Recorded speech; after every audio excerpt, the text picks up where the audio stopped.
Hans is very important, alias Oliver, because he is the member of the family who doesn't understand anything, just basically wants to get as much money as he can and declare as little as possible. Now, all of us as professionals, we have problems. What are our problems? Government regulations as to what we can and what we can't do. Moral obligations of how to protect our client in the best of our ability. And the third obligation, wanting to see our families grow up and stay at home and not be behind a prison cell. My name is Hans, I'm from Germany, and my father was a quite rich guy, but he died, unfortunately, so I was left with a lot of money, and also found out that there are some undisclosed funds. So I need a lot of advisors in many countries, helping me not to do anything wrong, but also maximizing my profit after taxes. We've got a bit of a problem. We can't disinherit anybody. We've established from a US point of view, we've got to see who the real children are. Listen, Hans, I've got to give you some sound advice.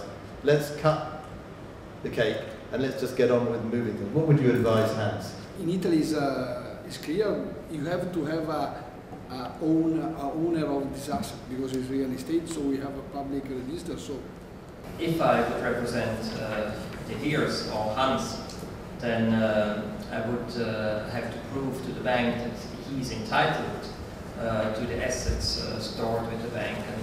And the only thing a bank would accept is an inheritance certificate that could be issued as well by another country, but then it has to be executed in front of a Swiss court in order that it is accepted by the Swiss bank.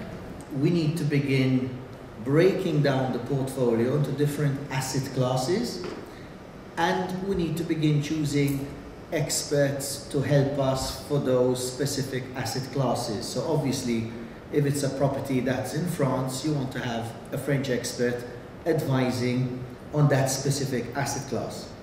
In parallel, we're going to focus on ascertaining the different beneficiaries. But I think most important of all, while we're doing this, we need to have a sense of what's the worst case scenario? What's the maximum tax exposure?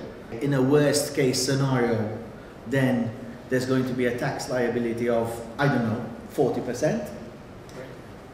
And let's split the portfolio and say, look, let's put this 40% as the reserved portion to the side.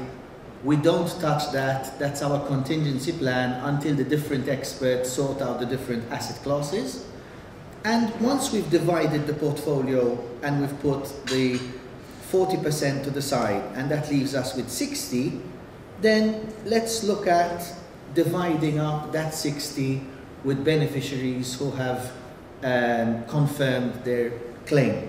I think in this way we're managing the risk, but we're also accelerating the time in which some beneficiaries can actually benefit.